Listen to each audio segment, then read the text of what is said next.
میرے نبی نے فرمایا مجلس میں بیٹھے ہوئے مسجد میں کہا کہ یہ جو دروازہ ہے نا اس سے ایک جنتی آنے والا ہے۔ تو لوگوں نے دیکھا ایک مدینے کے مقامی آدمی ذرا بوڑھے، وہ مسجد میں اندر آئے، داڑھی میں وضو کا پانی، ہاتھ میں جوتا،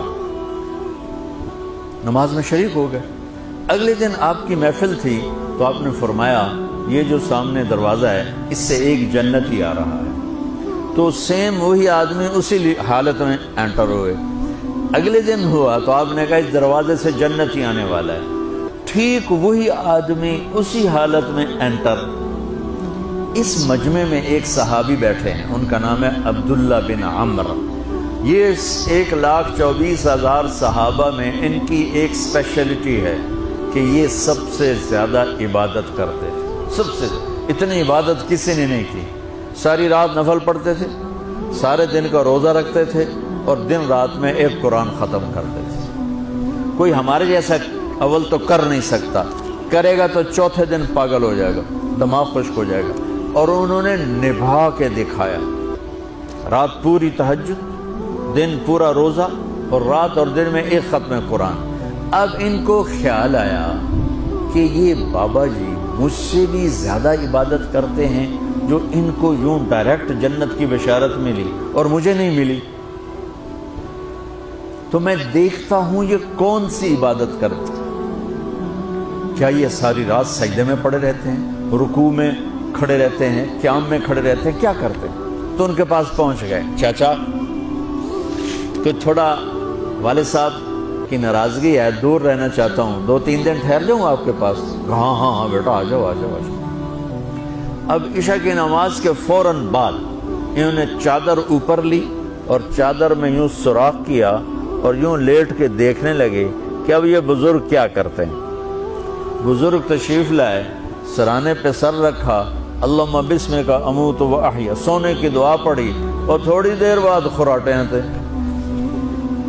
وہ بڑے حیران ہوئے، بھئی میرا تو خیال ہے یہ ساری رات سجدہ کرے گا تو رو رو مسلح تر کر دے گا، یہ تو خراٹے ہی چون جاندے نہ ہو جا رہے ہیں۔ اب وہ دیکھ رہے ہیں ابھی اٹھے گا ابھی اٹھے گا ابھی اٹھے گا، پھر انہوں نے کپڑا اتار دیا، ابھی سویا ہوا ہے۔ وہ فجر کی اذان پہ اٹھے اور ان کا دماغ چکر کھا گیا، بھئی اے کی بڑی تہجد دے 2 نفل بھی نہیں تو جنت دی بشارت 3 دن کٹھی۔ انہوں نے کہا کل دیکھوں گا، کل شاید کچھ اور کریں۔ اگلے دن آئے، پھر اسی طرح یوں کر کے لیٹ گئے، اور بزرگوں نے بھی یوں کی، اور بسمک اموت و احیا، اور پورا کمرہ خراٹے نال۔ وہ پھر پریشانی کب اٹھے گا کب اٹھے گا، فجر کی اذان پہ اٹھے تو اور ان کی حیرت بڑھ گئی، کہنے والا سچا، اس کے بات کو تو چیلنج ہو نہیں سکتا، وہ محمد مصطفیٰ ہیں، لیکن یہ چکر کیا ہے، یہ جنت مل کیسے رہی ہے؟ چلو ایک رات اور صحیح۔ تیسری رات آئے، یہ یوں لیٹے وہ یوں لیٹے، یہ دیکھتے رہے وہ سوتے رہے، حتیٰ کہ فجر کی اذان پہ آنکھ کھلی تو یہ نا پھٹ پڑے، کہنے لگے چاچا بات بتاؤں؟ کہنے کیا؟ کہ میری کوئی جھگڑا نہیں تھا ابا سے، میں نے 3 دن مسلسل تیرے بارے میں سنا جنتی آ رہا، 3 دن تجھے اللہ کے نبی نے بشارت دی، جنتی ہے جنتی ہے جنتی ہے، لیکن میں اس بات پہ حیران ہوں تو ساری رات سوتا رہتا۔ اس زمانے میں منافق بھی تہجد نہیں چھوڑتے تھے، فرض نماز تو فرض نماز ہے، منافق بھی تہجد نہیں چھوڑتے تھے۔ تو کہنے لگے کیا کرتے ہو؟ ساری رات تو سوتے گزار دیتے، کیا کرتے ہو؟ کہنے لگے بھتیجے جو تو نے دیکھا ہے یہی کرتا ہوں۔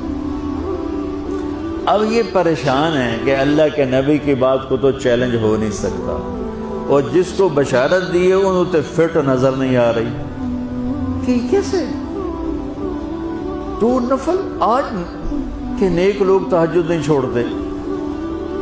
تو کہنے لگے اچھا چلو اللہ نے ایسا ہی، اللہ کی مرضی، اللہ کے نبی کی مرضی۔ یہ 4 قدم چلے تو آپ سننا، کہا بھتیجے ادھر آؤ، کہ بیٹا ادھر آؤ، آ گئے۔ کہنے لگے اب تو میں اصلی بات بتاؤں، اب تو میں اندر کی بات بتاؤں؟ ان کا کیا ہے کیا ہے؟ اب وہ تیار ہو گئے کہ یہ کہیں گے میں 3 دن بیمار تھا اس لیے میں اٹھ نہیں سکا، ورنہ میں تو ساری رات سجدے میں گزارتا ہوں، میں تو ساری رات روتے روتے گزارتا ہوں، تو 3 دن میں بیمار تھا، میرے پیٹ میں درد تھا، میرے سر میں درد تھا، تو میں اٹھ نہیں سکا، ورنہ تو دیکھتا تو حیران ہو جاتا میری رات کیسے ہوتی۔ لہٰذا ہاں جی جی جی، تو کہنے لگے مجھے دیکھو، یہاں ہاتھ رکھ رکھا، یہ جو دل ہے نا، دل، اس میں دنیا کی کسی انسان کی نفرت نہیں ہے، اور جب اللہ کسی کو کوئی رزق دیتا ہے تو مجھے کبھی حسد نہیں ہوا، مجھے خوشی ہوتی ہے۔ تو ان کی جو باڈی لینگویج تھی نا، حیرت میں ڈوب کے وہ کہتے ہیں ہاں بات ہے، سمجھ آ گئی، یہی سے انہوں نے ایسا نہیں کیا، وہ کہنے لگے ہاذا ہوا، اچھلے اپنی جگہ سے، ہاذا ہوا، یہ چاچا اب سمجھ میں آ گیا، سمجھ میں آ گیا، یہی ہے جو آپ کا سینہ اللہ نے پاک کر دیا ہے، اس پر آپ کو جنت ملی ہے۔ یہ صرف تہجد نفلاں تے انج سوکھی نہیں لبدی، یہ جو آپ کا سینہ پاک ہے۔ اب پہلی حدیث کے ساتھ جوڑو، میرے نبی نے فرمایا میرے بیٹے انس، میری ایک عظیم الشان سنت ہے کہ اپنے دل کو دنیا کے انسانوں سے، میرے بچوں سنو، یہ نہیں فرمایا مسلمانوں سے دل صاف رکھ، فرمایا پوری دنیا کے انسانوں سے دل صاف رکھو۔